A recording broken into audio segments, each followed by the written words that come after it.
I'm not sure if it was text or email, but he definitely threw that one down. Well, and of course, Mo Williams, Clark, shipped to the Hornets for their playoff push and helped out there. I thought overall, Kevin, Mo had a really strong year given his age. Probably his most productive season since his early 20s. And so it's going to be a 3-second violation out there on the defense. For Miami, they have gone 1 for 1, making their previous attempt at the line. And so he hits the technical free throw. The Miami Heat came up short last season in hopes of getting back to the playoffs. Clark, their road record didn't help them much. Yeah, 17-24. I don't think you can be that far under 500 on the road and hope to play in the postseason. Dragic with it. He's picked up by Irving. A nice shot by Winslow. Both teams trading punches back and forth. This thing's like a heavyweight fight. The momentum swing, really impossible to keep track of. The energy in the building just keeps going back and forth, ebbing and flowing. I'm loving it. Miami trailing. And how about for the Heat having the best road record of any team that didn't make the postseason in the East? But as you said, struggling on the road will sink a team battling for a playoff spot. And guys, this game won't be close for long if they keep giving up dunks like that. No, it won't, G. You're right. A glaring error defensively and letting him get all the way to the basket that time. But it's only 2 points. I mean, it was flashy, no doubt, but still, it only counts for 2. 2 is all. You know, one final note, guys, on the Heat and their road losses. They ended up going only 2-8 in their last 10 road games of the year. That was a big part of how they fell out of the 8th playoff seed. On defense, the Cavaliers. Whiteside kicks to Winslow. The kick out to Dragic. And the Heat, another 3. Not too much respect shown to him by the defenders. The Cavaliers trail by 3. On its way from Irving for 2. And that misses badly. Air ball. Whiteside kicks to Winslow. Out of bounds. Cleveland will take possession. Kevin, I got a chance now to look at where the Cavaliers ranked in the NBA last season. 5th in three-point field goal percentage, 8th in scoring. And they were a top 10 team in field goal shooting. Pretty impressive. And talking about their three-point percentage, really a hallmark, I think, of successful offenses in today's NBA. And they use that shot to a devastating effect all season long. And the Cavaliers making a change here. Shumpert's checked in. Some nice ball movement here by the Heat. The drive by Wade. Tried to bank it in, but he misses. Cleveland's gone outside a lot tonight. 17 times, in fact. 7 of 17. Pass to LeBron. Back to Irving. The 3. No luck. And it's Miami the other way. Defeated by the Hornets in their last game. They'll try to put that one behind them. Yeah, they just caught a team, Kevin, that was in a zone, and they didn't have the manpower defensively to disrupt them. Hey, zone or no zone, I expected a little more fight out of them than what they showed. I mean, they never strung together any stops like they needed to. And for Wade, we often talk about his physical state, but what about the mental toughness? Here's a guy who's been playing in some kind of pain every game for the past few years, but he just keeps churning the butter, not wanting to let his team down. Looking at who's out there now for the Cavaliers. Mozgov, he's checked in for Thompson. Love comes in for James. And Jefferson subbed in for J.R. Smith. And checking out some stats for Dwayne Wade.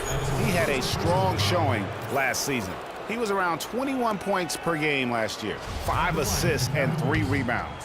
And for any other player putting up those numbers, we'd say they were great, but for him, they're just simply run-of-the-mill. Sure, you know, most guys would be satisfied with that stat line, but he's built for more. And the Heat making a change here. Green's checked in.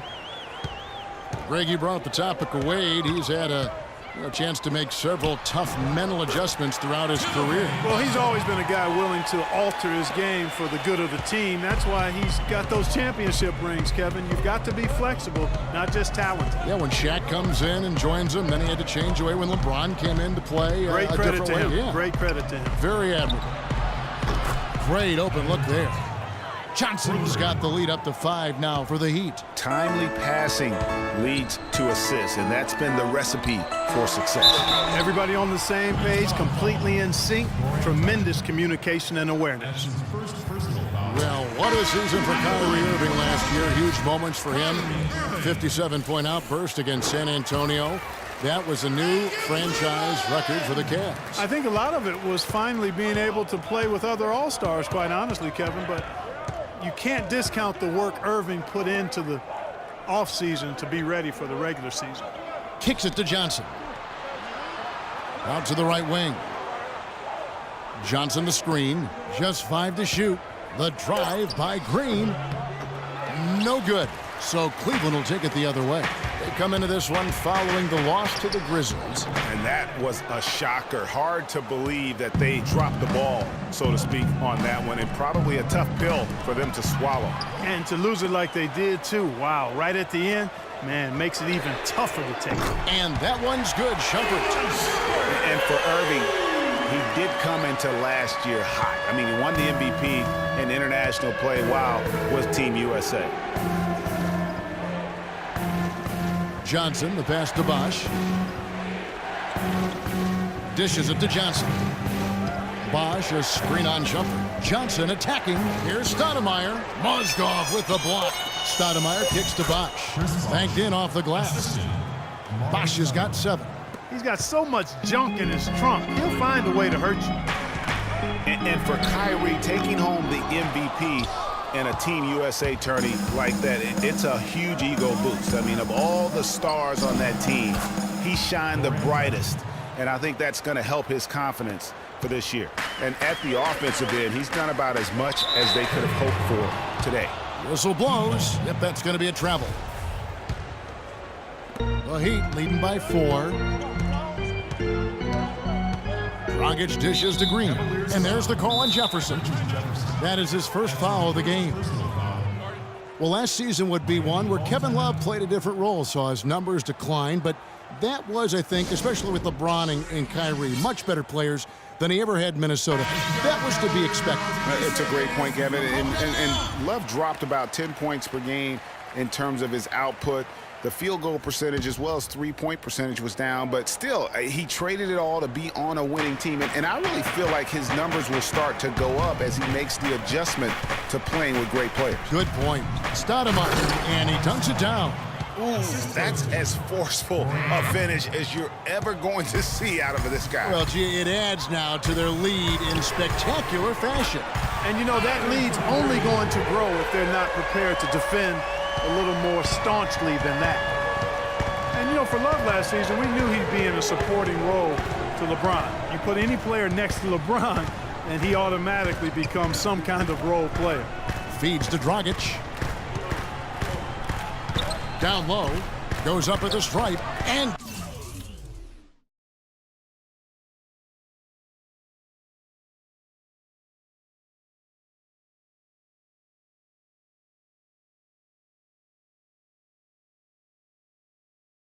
Jefferson sends it back. In transition, here come the Cavaliers. And he gets the bucket. Now just a 1-point Miami lead. And they definitely have the edge in those fast break points. Greg, they sure have. I mean, maybe it hasn't helped put them in front, but they're clearly better off playing up-tempo basketball. And it's Dragic off the drive. Here's Stoudemire, and that's good. And it's Dragic with the assist. Dragic has got his 7th assist here tonight. The Cavaliers shooting 47% from the floor, getting it done.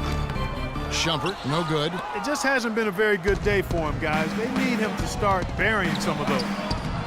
They grab their own miss. Great D that time from Irving. Boy, I tell you what, guys, he's an extremely strong finisher. I'm surprised he wasn't able to power that through the defense. And a pretty tightly contested game here as we end the first half. Dwayne, give us your... The 2K Sports Halftime Show.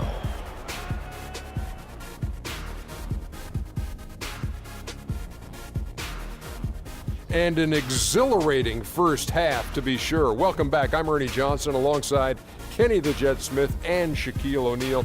We'll be breaking down all the action for you. It was a closely contested first quarter for Miami. they were able to squeeze ahead by the end of the period with just a 1-point lead. The second quarter was a strong effort for them as they continued to battle, and they were able to close out the half in a good position. Kenny, let's start with you. What'd you think about the Heat? Well, they committed to pounding the ball inside, and they were rewarded for it. Points in the paint, those kept the defense honest because teams have gotten really good at running the three-point shooters off the line, so getting it inside was a good attack in the first half. Shaq, how do you think Cleveland played? Well, their defense was really inconsistent. They get a stop. And that'll do it for now as the second half of our game is.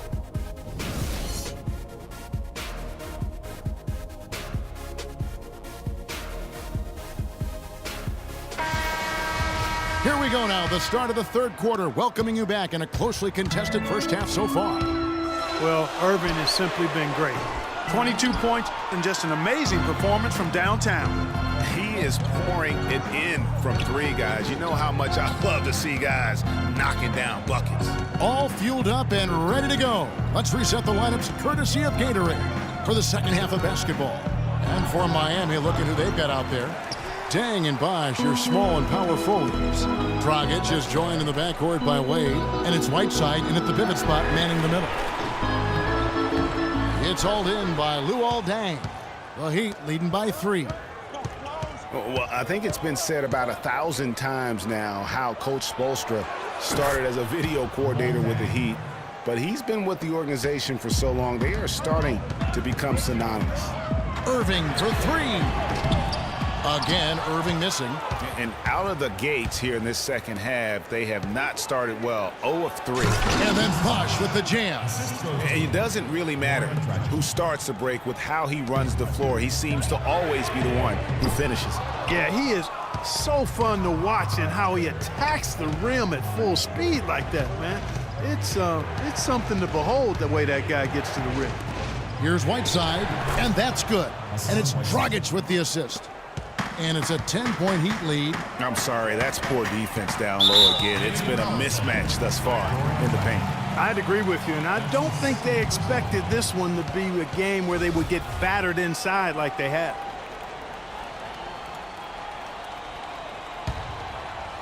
And we're just about a minute and a half into the third quarter of basketball. The drive by James. There's the bucket. Good. LeBron's.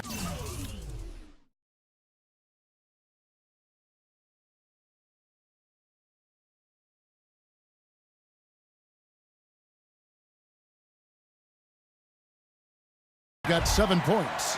And they get one. Now 1 of 5 here in the third. Dragic kicks to Whiteside.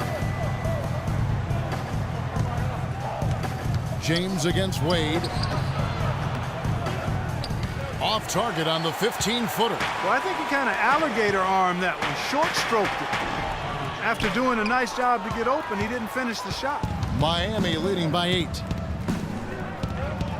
Dragic with it, guarded now by Irving. Whiteside, it's good. Now he's shooting 6 for 7. 3 consecutive baskets have come right at the rim.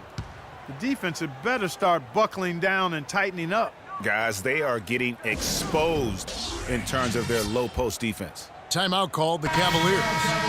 And of course, Chris Bosh has been such a prolific scorer and rebounder in his career. He's not quite in the 2010 category for his career.